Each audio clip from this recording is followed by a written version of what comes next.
पहली खबर का अगर हम जिक्र करें और आपको बताएं तो वो दरअसल अमेरिकी राष्ट्रपति डोनाल्ड ट्रंप के इर्द गिर्द मंडराती है। अमेरिकी राष्ट्रपति डोनाल्ड ट्रंप ने ईरान के साथ जारी सैन्य और आर्थिक गतिरोध पर जो है अपना रुख जो है वो तय कर दिया है, और आपको बता दें कि अपना अब तक का सबसे बड़ा रुख जो है वो स्पष्ट भी कर दिया है। दरअसल वॉशिंगटन में पत्रकारों से बातचीत करते हुए ट्रंप ने दावा किया कि ईरान की सैन्य शक्ति लगभग समाप्त हो चुकी है और अब वो देश यहाँ पर एक रिलेशनशिप वैक्यूम यानी कि नेत्रहीन संघर्ष के दौर से जो है वो गुजर रहा है। राष्ट्रपति ट्रंप ने स्पष्ट किया है कि होर्मुज़ जल मध्य यानी कि स्ट्रेट ऑफ हॉर्मुज़ को खोलना केवल उसकी मर्जी और एक स्थायी समझौता पर निर्भर करता है। डोनाल्ड ट्रंप ने ईरान की वर्तमान सैन्य स्थिति का चित्रण करते हुए कहा कि उसकी सेना पूरी तरीके से पराजित हो चुकी है। ट्रंप के अनुसार आपको बता दें कि यहाँ पर ट्रंप ने कहा है कि ईरान के विमान विरोधी उपकरण यानी कि एंटी एयरक्राफ्ट इक्विपमेंट्स जो हैं वो पूरी तरीके से नष्ट हो चुके हैं। इसी के साथ आपको बता दें कि उनकी नौसेना के पास केवल तोपों से लैस नावें बची हैं, जिन्हें अमेरिकी सेना देखते ही नष्ट करने के लिए तैयार है। तो वहीं आपको बता दें कि जनरल कासिम सुलेमानी की हत्या का जिक्र करते हुए डोनाल्ड ट्रंप ने कहा कि उनके जैसे प्रतिभाशाली जनरल की कमी के कारण ईरान अब रणनीतिक रूप से कमजोर हो गया है और वहां के नेता आपस में ही जो है वो लड़ने लगे हैं। राष्ट्रपति ने आपको बता दें कि यहां पर होर्मुज़ जलमध्य को बंद करने के अपने फैसले को बचाव करते हुए एक चौंकाने वाला खुलासा भी किया है। ट्रंप यहां पे जो है बड़े बड़े दावे करते हुए नजर आ रहे हैं, और दरअसल ट्रंप ने सबसे बड़ी बात यही कही है कि ईरान 3 दिन पहले ही इसे खोलने के लिए सहमत हो गया था, लेकिन ट्रंप ने खुद इसे रोकने की बात कही है। यानी कि ट्रंप ये कह रहे हैं कि देखिए, मेरी वजह से जो है जो जल मध्य डमरू है उसको रोका गया है। इसके पीछे का आखिरकार तर्क यहाँ पे क्या दिया गया है उसके बारे में हम आपको बता देते हैं। डोनाल्ड ट्रंप ये कह रहे हैं कि यदि हम अभी जलमार्ग खोलते हैं तो ईरान प्रतिदिन $500 मिलियन कमाएगा। मैं चाहता हूं कि मामला सुलझने से पहले ही इतनी बड़ी राशि जो है वो कमाए। तो एक बड़ा दावा यहाँ पे जो है डोनाल्ड ट्रंप करते हुए नजर आए हैं।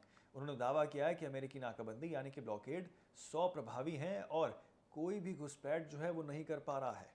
यानी कि बहुत प्रभावी ढंग से जो है यहाँ पर कार्रवाई हो रही है, ये बात डोनाल्ड ट्रंप कहते हुए नजर आ रहे हैं। ओबामा प्रशासन के दौरान हुए परमाणु समझौते, जिसे कि JCPOA कहा जाता है, पर हमला बोलते हुए ट्रंप ने उसे एक बुरा समझौता करार कर दिया है। यानी कि राजनीतिक रूप से भी जो है अब ट्रंप बराक ओबामा के ऊपर हमलावर होते हुए नजर आए हैं, जिसने ईरान का परमाणु बम बनाने का रास्ता जो है वो दिया था। यानी कि समझौते ने जो है अब कहीं ना कहीं ईरान को जो है परमाणु बम बनाने का रास्ता दिया था। डोनाल्ड ट्रंप ये प्रहार कर रहे हैं कि देखिए, ये एक बुरा समझौता है। सीधे प्रहार जो है वो पूर्व राष्ट्रपति बराक ओबामा के ऊपर भी करते हुए नजर आए हैं। उन्होंने यहां पर संकल्प दोहराया है कि ईरान के पास कभी परमाणु हथियार नहीं हो सकता। तो वहीं अगर बात कर ली जाए चीन और ईरान का गोपनीय उपहार जो देखने को मिला है, जब से चीन द्वारा ईरान के लिए दिए गए कथित उपहार या समर्थन के बारे में जो है पूछा गया है, तो उन्होंने इसे बेहद गोपनीय बताते हुए विस्तार से जानकारी देने से इनकार कर दिया है। ट्रंप जो है यहाँ पर बचते हुए नजर आ रहे हैं, लेकिन यह संकेत दिया है कि अमेरिका हर गतिविधि पर नजर रख रहा है। ईरान द्वारा सऊदी अरब, UAE, कतर, कुवैत और बहरीन जैसे देशों पर की गई गोलाबारी को ट्रंप यहाँ एक रणनीतिक भूल बता रहे हैं। उन्होंने कहा कि दुनिया को उम्मीद थी कि ईरान इजराइल को निशाना बनाएगा, लेकिन उन्होंने इतने सारे अरब देशों पर हमला करके खुद को अलग थलग कर दिया है। ट्रंप ने चेतावनी दी है कि यदि ईरान बारूदी यानी कि माइंस बिछा रहा है तो ये उसे विनाश करने के लिए जो है 100% तैयार है। उनके विनाश का कारण भी जो है ये बनेगा, ये बात भी यहाँ ट्रंप कह रहे हैं।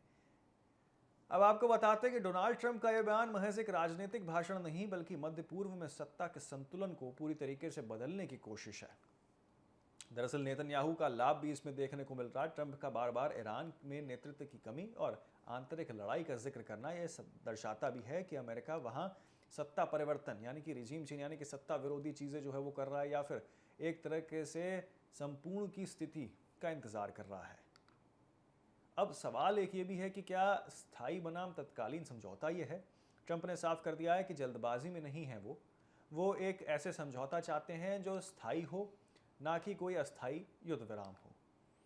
आर्थिक की बात कर ली जाए, क्योंकि आर्थिक दृष्टिकोण से भी जो है एक बड़ी चुनौती पूरे विश्व के लिए बना हुआ है, तो $500 मिलियन प्रतिदिन की कमाई रोकना ईरान की अर्थव्यवस्था को पूरी तरीके से ध्वस्त करने की रणनीति है, ताकि उन्हें बातचीत की मेज पर जो है झुकने के लिए मजबूर किया जा सके।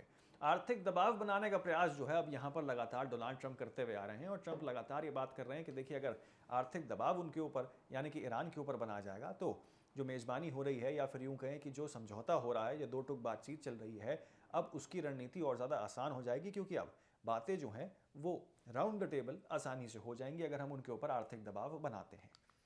राष्ट्रपति डोनाल्ड ट्रंप का संदेश स्पष्ट है, ईरान के पास अब बहुत कम विकल्प बचे हैं। या तो वह अमेरिका की शर्तों पर एक नया समझौता करें या फिर पूर्ण आर्थिक और सैन्य पतन की यहाँ पर सामना करें। ट्रंप ने यह कहकर अपनी मंशा साफ कर दी है। उन्होंने यहाँ पर देखिए, आपको बता दें कि पूर्ण निर्माण में 20 साल लगेंगे, लेकिन ऐसा नहीं होना चाहिए। उन्होंने कहा कि मैं चाहता हूं कि चीज़ें बहुत जल्दी और स्थायी रूप से सुलझें। तो यहाँ पर देखिए, ट्रंप का ईरान को अल्टीमेटम जो है वो देखने को मिला है और साफ तौर पे यहाँ पर होमर्स पर हमारा पूर्ण नियंत्रण है, ये बात ट्रंप कहते हुए नजर आए हैं। प्रेस वार्ता के दौरान इसी के साथ डोनाल्ड ट्रंप ने वॉशिंगटन में ये भी कहा कि बिना समझौते के नहीं खुलेगा जलमार्ग और जंग में कूटनीति बनाम सैन्य शक्ति जो है वो अब देखने को मिल रही है। डोनाल्ड ट्रंप ने आखिरकार अपने बयान में और क्या कुछ कहा, आपको एक बार सुनाते हैं। So I'm the one that kept it closed. We have total control of it. And it'll open when they make a deal or something else happens that's very positive. I want to make the best deal. I could make a deal right now. Do you know that if I left right now, we had a tremendous success. It would take them 20 years to rebuild, but I don't want to do that. I want to have it everlasting. I want to have it where they never have a chance to get it. I mean, the way you asked that question, yeah, I did say it. I thought it would take 4 to 6 weeks, and I was right. Guys like you want to say, oh, so we were in Vietnam like for 18 years. We were in Iraq for many, many years.